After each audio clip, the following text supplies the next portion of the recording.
ചെലവഴിക്കാൻ പോക്കറ്റിൽ കാശുള്ള മധ്യവർഗത്തെ സൃഷ്ടിക്കുകയെന്ന ലക്ഷ്യത്തിൽ വമ്പൻ പ്രത്യക്ഷ നികുതി പരിഷ്കാരങ്ങളാണ് ധനമന്ത്രി പ്രഖ്യാപിച്ചത്.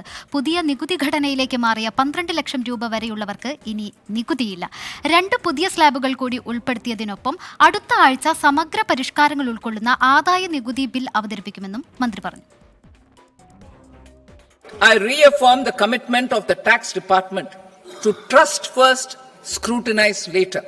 I also propose to introduce the new income tax bill next week. രാജ്യത്ത് നികുതി പരിഷ്കാരങ്ങൾക്ക് ഒച്ചിഴയുന്ന വേഗമാണെന്ന വിമർശനം മറികടക്കാൻ ഇത്തവണ തീരുമാനിച്ചുറച്ചു തന്നെയായിരുന്നു ധനമന്ത്രി എത്തിയത്. പരിഷ്കരിച്ച നികുതി ബിൽ അടുത്തയാഴ്ച അവതരിപ്പിക്കും.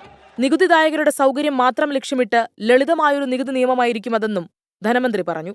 വ്യക്തിഗത ആദായ നികുതി ഘടനയിലേക്ക് വന്നാൽ മധ്യവർഗത്തെ ഹാപ്പിയാക്കാനായി 12 ലക്ഷം രൂപ വരെയുള്ള വരുമാനക്കാരെ ആദായ നികുതിയിൽ നിന്ന് ഒഴിവാക്കി. പുതിയ നികുതി ഘടനയിലേക്ക് മാറുന്നവർക്ക് മാത്രമാണ് ഇത് ബാധകമാവുക. ശമ്പള വരുമാനക്കാരാണെങ്കിൽ 75,000 രൂപ സ്റ്റാൻഡേർഡ് ഡിഡക്ഷനും ചേർത്ത് 12.75 ലക്ഷം രൂപ വരെ നികുതി ഒഴിവ് ലഭിക്കും. പുതിയ നികുതി ഘടനയിൽ ഒരു സ്ലാബ് കൂട്ടിച്ചേർത്തിട്ടുണ്ട്. പുതുക്കിയ സ്ലാബുകളും നിരക്കുകളും ഇങ്ങനെ: പ്രതിമാസം 1 ലക്ഷം രൂപ വരെ വരുമാനമുള്ളവർക്ക് നികുതിയെപ്പറ്റി വ്യാകുലപ്പെടേണ്ട. എന്നാൽ പഴയ നികുതി സംവിധാനത്തിൽ തുടരാൻ ആഗ്രഹിക്കുന്നവർക്കും മൂലധന വരുമാനത്തിനും ഇത് ബാധകമല്ല.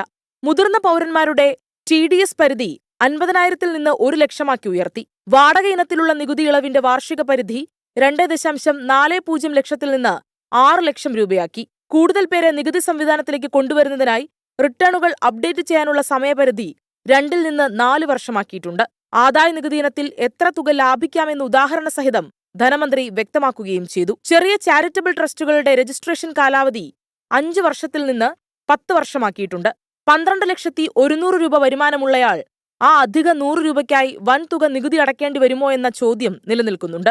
ഉപഭോഗം വർദ്ധിപ്പിച്ച് വളർച്ച കൂട്ടാനുള്ള ഞെട്ടിക്കുന്ന ഇളവുകളിലൂടെ പ്രത്യക്ഷ നികുതി ഇനത്തിൽ 1 ലക്ഷം കോടിയും പരോക്ഷ നികുതി ഇനത്തിൽ 2,600 കോടിയും സർക്കാരിന് നഷ്ടമാകുമെന്നും മന്ത്രി പറഞ്ഞു. Business desk 24.